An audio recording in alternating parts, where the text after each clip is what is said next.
It's time to check your money with America's Money Maven, Vicki Brackens. Vicki Brackens is the president of Brackens Financial Solutions Network, LLC, and a registered representative of LPL Financial, member SIPC. Vicki, good morning. We got a special guest in the building. Yes, we do, George. We have a very special guest in the building today.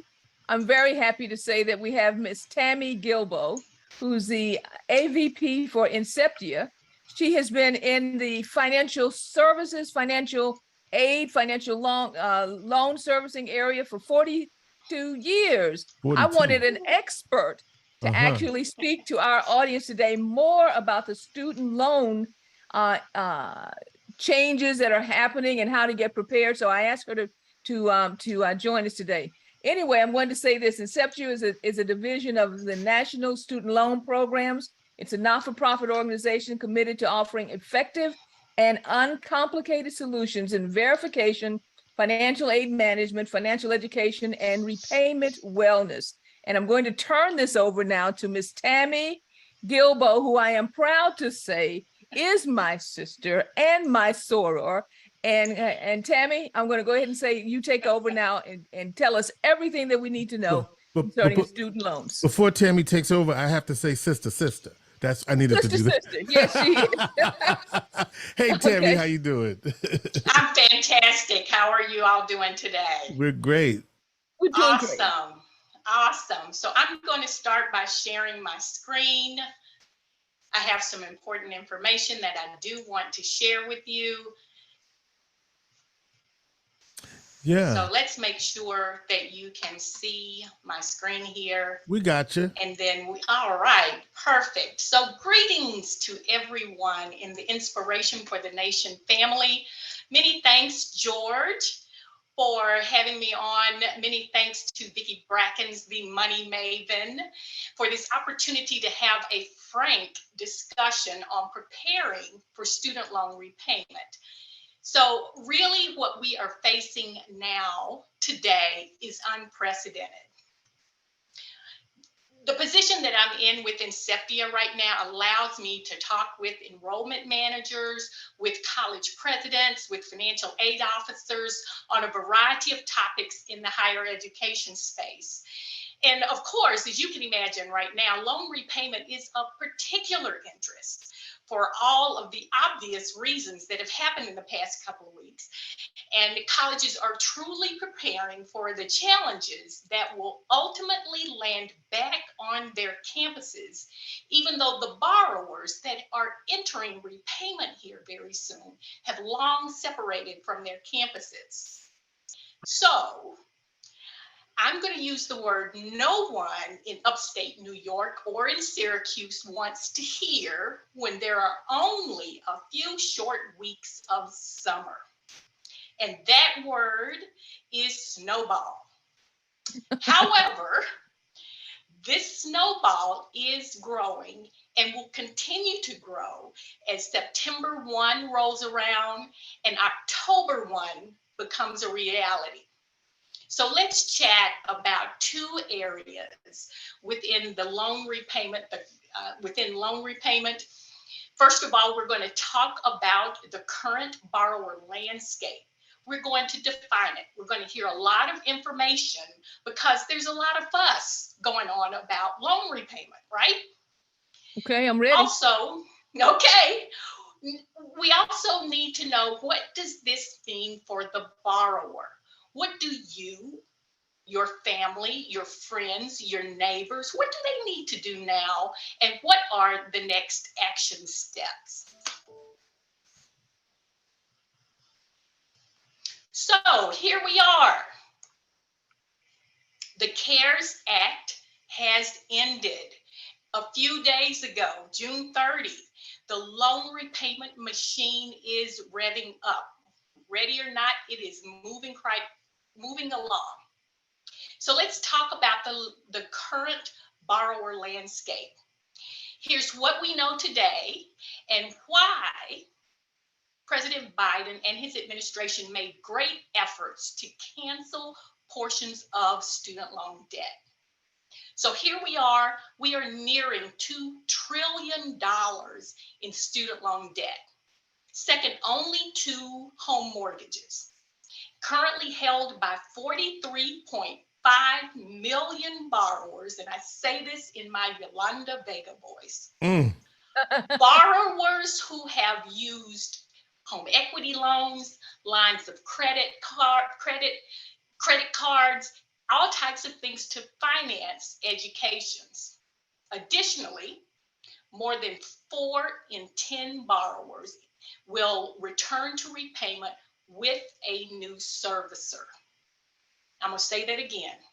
The servicer that you probably had before repayment started, more than 3.5 years ago, 4 in 10 of you will have a new servicer.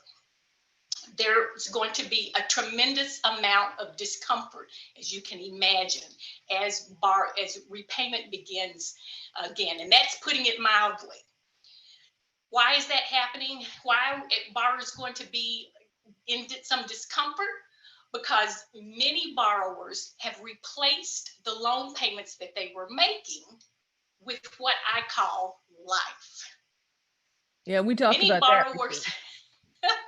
Many borrowers are really hoping that magic is going to happen again. That magic where loan payments will be paused yet again. And why not? Why wouldn't you think that? Of course, this is where the confusion starts. The Department of Education extended the pause on payments 9 different times over the past 3.5 years. Wow. And I refer to it called crying wolf. So why would you believe it now? Well, my overall message today is it is happening. So what do you need to do? First thing you need to do is to go, and this is the message that you have for your family members, your friends, your loved ones. Yeah, this is it. This is it. Number 1, there are 2 simple steps here. You need to go to studentaid.gov. Create an account if you don't have one. Review your student loan history. Every student loan that you've taken out is on studentaid.gov. Here you will see your assigned servicer. I talked a little bit about servicers earlier. Servicer is a company that handles the billings of your loans. 4 in 10 of you will have a brand new one that you did not have prior to. We've had 3 major servicers to exit the business during the pause. So that's why we have 4 Tami, in 10. That's why I saw something recently where a whole new name I've never seen over the years. I saw something like that recently. Yeah. Correct.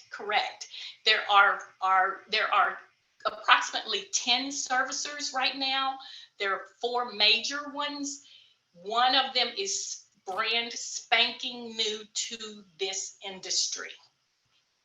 So that should start to ding in your heads here. But many of you, you will see your assigned servicer on studentaid.gov. And again, the servicer is the company that is handling the billing of your loans. All the fiduciary responsibilities of your loans are handled by your servicer. And unfortunately, some of you may have more than one servicer. That's not intentional. It has happened. You may see that, and that's why you need to go to studentaid.gov. Number 2, contact your servicer. Go out to their website. Once you've been to studentaid.gov, you know who your servicer is. Create an account on your servicer's website. Here, you're going to update your contact information. And I'm sure you're thinking, why would I do that? Well, when was the last time that you thought the federal government could not find you? Update your contact information. Listen, they know where you are. They know where you are. Because many of us are telling people everywhere we go. So one swipe of your debit card, they know exactly where you are. Exactly. So you need to update your contact information and have that so that your servicer can contact you immediately. This will also tell you when your servicer information is going to tell you when your payment start date is and how to make the payments. Understand that on September 1st, that first snowball is forming now, and September 1st hits, interest starts to accrue on your loans. Even though your payments are not due until October 1st. Again, this is unprecedented, where your interest is beginning before your payments are due. So if you see the 10-1 date and think, I don't have to make a payment until then, understand that's costing you money. So Also Tami, on your service. I have a quick question for you, because I want to make sure we cover this before we end. How could student loan debt cancellation change what borrowers owe prior to the Supreme Court decision reversing President Biden's initiative? How did that impact that exactly? So it did not. The payment portion did not impact that. Okay. The payments, their decision did not impact when the interest started. That was written into statute 60 days after the decision was made that payments would start. And unfortunately, the interest is that we're at that 60-day mark on 9/1. Okay. Interest will begin to accrue. Department of Education says that they will not have payments due until 10/1. So under normal circumstances, when we're all making payments, we're making payments thinking interest is accruing after that. That is not the case today. Okay. All right. Okay. The other item that you need to check off your list is to review affordable repayment plans on your servicer's website and call them and talk with them about your particular scenario so that you can look at affordable repayment plans. There are many of them. And loan forgiveness plans. There are loan forgiveness plans available that are not affected by the recent Supreme Court ruling. Yeah, I think that's important to highlight, because I know that we talked about that President Biden's plan does not cancel out other loan forgiveness options that were always available to borrowers. Correct. So let me create a sense of urgency for everyone listening.